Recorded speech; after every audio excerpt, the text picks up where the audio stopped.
Major League Soccer has seen a lot of big names come through over the years, but World Cup winners? Only 12 of them have ever suited up for an MLS team.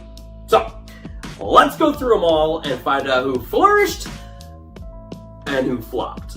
First up, Claudio Ibrahim Vaz Leal, or more commonly known as Branco. Left back for Brazil, 1994, played for the New York, New Jersey Metro Stars in 1997. The guy that replaced the guy that broke Tab Ramos's face. Ouch. Branco made 3 appearances in the 94 World Cup, being the quarters, semis, and finals, and managed to score against the Netherlands with a rocket of a free kick. Pretty good showing. Surely a player of this skill would dominate MLS.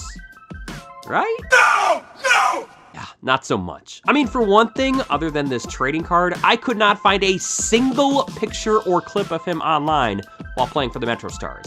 And I looked everywhere. So, I'm sorry. The best I can do for these next 20 or so seconds is this clip of O.J. Simpson's Ford Bronco chase. For Branco, the soccer player, just 11 appearances and more red cards than goals. Sure, you can't expect your left back to be leading your team in scoring. I get that. But we should at least expect them not to be sent off for spitting on an opponent, which Branco did in his final game in MLS against Columbus defender Mike Lapper. Metro Stars ditched him after the season. Lothar Matthäus, midfielder for Germany 1990, played for the Metro Stars in 2000. A legend in German soccer. Captaining the World Cup winning German side in 1990, Matthäus started all 7 matches in the World Cup and scored 4 goals. That helped him win the Ballon d'Or that year and also the Silver Ball at the World Cup. That's the award given to the second best player at the World Cup. It's also worth mentioning that Matthäus has played in 5 total World Cups, which is tied for the most of any player. So surely a player of this pedigree would dominate MLS. Right? No! No! I wonder how many times I can use that Will Smith clip before people start clicking off the video. Matthäus was 39 when he arrived in New York, and he told locals that he was a German basketball player that signed with the Knicks. Yeah, he may have been joking, but that should have been the first red flag.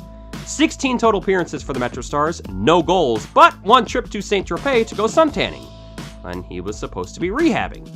Yeah, he didn't give a shit. He treated MLS like a joke. Let's just say this, if this signing was made today, it would not help the stereotype that MLS is a retirement league. I swear it's not though, okay? Matthäus retired at the end of the season. Thierry Djorkaeff, attacking midfielder for France, 1998, played for the Metro Stars / New York Red Bulls from 2005 to 2006. Wow, okay, I guess everyone that wins a World Cup is playing for the Metro Stars then. A pivotal piece for France in 1998, Djorkaeff appeared in all 7 matches, starting in 6, tallying 1 goal from a PK and 3 assists, including one of them to Zinedine Zidane in the final. Unlike the last 2 guys, Djorkaeff actually looked like he wanted to be here. In fact, he reportedly turned down higher offers just to play in New York. And he was good. Damn good. Well, for the first year anyways. After recovering from a hamstring injury which sidelined him for the first couple weeks of the season, Yuri bagged 10 goals and 7 assists in 2005 and was voted team MVP. The next year, which happened to be the year the Metro Stars rebranded to Red Bull, wasn't as successful. Sure, he scored the first goal for Red Bull New York history, but in 21 games he scored just 2 goals and added 4 assists. Oh yeah, he also told the team he had to tend to an unexpected serious family matter in France, and then was spotted in the crowd at the 2006 World Cup quarterfinal against Brazil. Now, even if it is true about the family matter, still not the best look. Djorkaeff retired after the 06 season. Danielson, forward for Brazil, 2002, played for FC Dallas in 2007. Okay, so he wasn't Ronaldo or Rivaldo, but he still made 5 appearances in the 02 World Cup, including the final against Germany. Considering he was FC Dallas's first ever designated player, a lot of people were excited about this move. Danielson was a dribbling maestro, so surely we were going to be seeing him carve up some MLS backlines. Right? No! No! No, he didn't do that. Because after scoring a PK in his first start, Danielson did precisely nothing after that. 8 games, just that 1 goal, and 0 assists. This is the definition of a bust. Danielson wasn't even in the squad for the US Open Cup final against New England. At the end of the season, the club tried to negotiate a smaller contract, but Danielson opted to play in Brazil instead. Thierry Henry, striker for France in 1998, played for the New York Red Bulls from the second half of 2010 to 2014. The second member of the 98 France World Cup team, in many ways, 1998 was Thierry Henry's coming out party. Despite not being the biggest name in French soccer, yet, he led his squad in scoring at the World Cup with 3 goals, all of them in the group stage, doing this at just 21 years old. Of course, his legendary status goes well beyond the 1998 World Cup. I could list all of his accolades at Arsenal, but this video would end up being an hour long, and I don't want to do that. Now this was it. Behind David Beckham, this was probably the biggest international signing in MLS at the time. And boy, did he deliver. 4 straight seasons of 10 or more goals, 3 MLS Best 11 selections, a Supporter Shield in 2013, and he did all this in the twilight of his career. Yeah, that incident with Kevin Hartman was ridiculous, even if it was completely unintentional. Was he demanding? Yes. Did he get the most out of his teammates? Absolutely. Thierry Henry was fantastic for New York. The only thing he couldn't do was win that elusive MLS Cup. But hey, I'm not marking him down for that one. No one has been able to do that for this cursed club. Henry retired after 2014. Alessandro Nesta, center back for Italy 2006 and played for Montreal Impact from 2012 to 2013. A pivotal piece of the Italian backline in the first half of the tournament, starting in all 3 group stage games, including against the US in Game 2. Unfortunately for Nesta, he suffered a groin injury in the last group stage game against the Czech Republic and was knocked out for the rest of the tournament. Like many on this list, Nesta came into MLS at the tail end of his career, signing in a free transfer and not a designated player deal. In today's MLS, getting a World Cup champ but not as a designated player is a steal. Something that'll make a little bit more sense later on in this video. 31 appearances across 2 seasons and winning a Canadian championship in 2013, Nesta was for the most part a solid piece for Montreal. However, he announced that 2013 would be his last season as a professional and left the club after that. Nesta wanted to hop right into coaching afterward and even interviewed for the open Montreal job, but it went to Frank Klopas instead. Oh, and it should be stated that he did have a brief stint with Indian-sized Chennai FC in 2014, so yeah. Retirement League status be damned. Kleberson, midfielder for Brazil 2002, played for the Philadelphia Union in 2013. 5 appearances, including 3 starts at the '02 World Cup. Perhaps Kleberson's biggest claim to fame was setting up Ronaldo with the 2nd goal in the final, with the help of a cheeky dummy by Rivaldo. Surely more magic come to MLS though, right? No! No! Arriving to Philadelphia on loan, Kleberson did manage to score a game winner at the death against Toronto, but other than that, not much can be said of his time on the field. 11 appearances, just that 1 goal. No red cards for spitting on anyone. However, his MLS story didn't end after his brief playing stint, because after retiring a few years later, Kleberson actually returned to Philadelphia in 2017 to become an academy coach. Yeah, you know, the really, really good academy that just keeps churning out new players almost as fast as the crew keep rebranding. And just this past season, he joined the coaching staff for Union 2, but left halfway through the season to join the coaching staff for NYCFC. Traitor! Kaka, attacking midfielder for Brazil 2002, played for Orlando City from 2015 to 2017. Okay, yeah, Kaka is an absolute legend of the game, one of the best to ever do it. But he wasn't quite the legend in 2002 yet, when he was just 20 years old. Just 1 appearance in the '02 World Cup, 25 minutes against Costa Rica, when the score was already 5-2. When Orlando came into MLS, I don't know if it was possible to make a bigger splash than signing Kaka. That was huge, because while MLS had been signing big names for a while, they've all pretty much been from Europe. Kaka was easily the biggest South American name to ever come into MLS, no offense to Bronco or Kleberson. And Kaka was pretty good.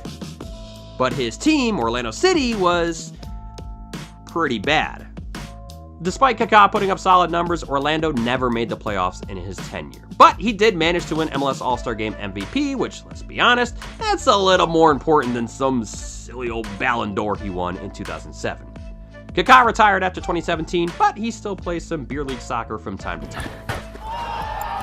Andrea Pirlo, midfielder for Italy 2006, played for New York City FC from 2015 to 2017. Not only did Pirlo win the bronze ball, that's the award for being the third best player in the World Cup, but he did so by racking up the most assists at the 06 World Cup of any player, and he also had the most man of the match awards, with 3, including the final. On the day of the final, Pirlo told reporters that he spent all day sleeping and playing PlayStation, and then went out and won a World Cup at night. What a fucking loss. Arriving in New York in July of 2015, Pirlo's time in MLS had its ups and downs. On the one hand, 5 assists in 13 games in his first season, which, that's not bad. On the other hand, fans criticized his efforts, or lack of, on the defensive end during his entire NYCFC tenure. And that's kind of the story of Pirlo's time in MLS. Yes, he showed flashes of brilliance, but ultimately, everyone could tell that he was just sorta over it. A team-high 11 assists in 2016 led to an injury-riddled season in 2017. Pirlo announced on Twitter following that season that he was officially retired from soccer. David Villa, striker for Spain in 2010, played for NYCFC from 2015 to 2018. Yeah, sometimes I forgot just how much cash NYCFC spent in their early days. I guess when you don't build a stadium and you play on a baseball field, you got some extra bucks to spend. Hey, I'm allowed to make this joke for another 4 years, guys. After a surprising defeat for Spain in the opening game against Switzerland, David Villa then went on God mode to score 5 goals in the next 4 games. He was unstoppable. Spain would eventually go on to win the World Cup over the Netherlands, and Villa was presented the bronze ball for third best player in the World Cup. As the first ever player to sign for NYCFC, Villa absolutely delivered.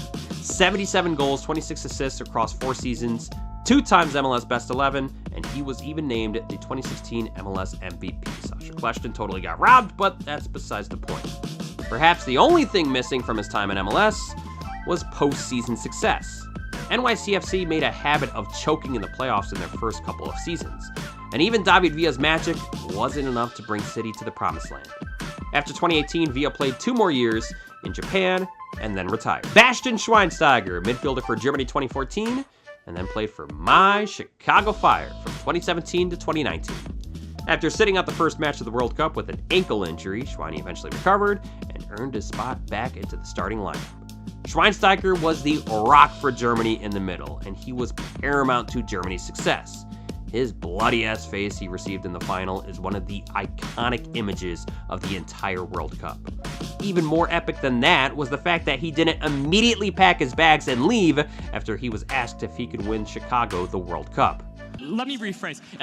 Do you expect now that you're here, Bastian, that World Cup goal for Chicago Fire is a realistic expectation? What you just said is one of the most insanely idiotic things I have ever heard.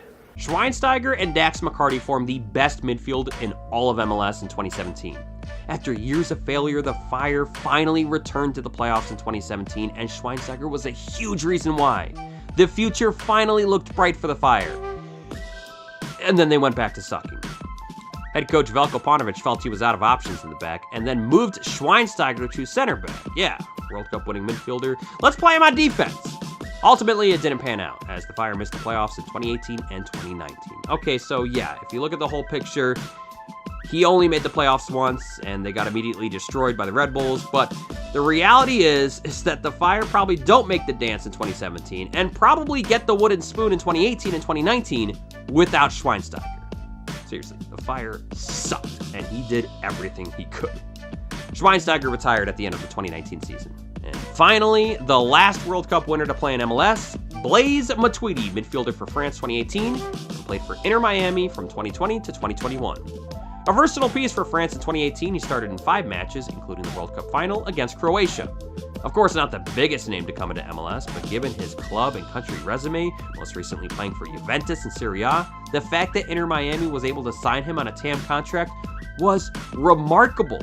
Not only was this a fantastic signing for Miami, but for all of MLS. It sent the message that the league was becoming more attractive to international stars, that it wasn't just about getting money from a DP contract. Hell yeah! MLS is here, baby! It's not just a retirement league. It's not just a league for kids to get their start and then springboard to the bigger leagues across the ocean. MLS is now big time! Right? No! No! Only one problem. Inter Miami fucking lied. Turns out he was getting DP money, they just weren't reporting it. So Miami effectively played with 4 DPs in 2020. In case you didn't realize this, that's cheating. Pretty embarrassing. At least MLS laid down the law. They fined Miami $2 million, plus Miami lost another $2 million plus in allocations, and other individuals within the organization were also fined and suspended. Other than that, Blaise Matuidi's time in MLS was pretty unremarkable. 2 goals and 2 assists across 47 regular season appearances. He did have 1 more year left on his contract, but Miami opted not to bring him back. And Matuidi hasn't signed for anyone else since. Those are the 12 World Cup winners to ever play in MLS. Now, who do you think is going to be next? Me, personally, I think it's going to be Messi next. Ah, crap. Did I just reveal who I think is going to win the World Cup?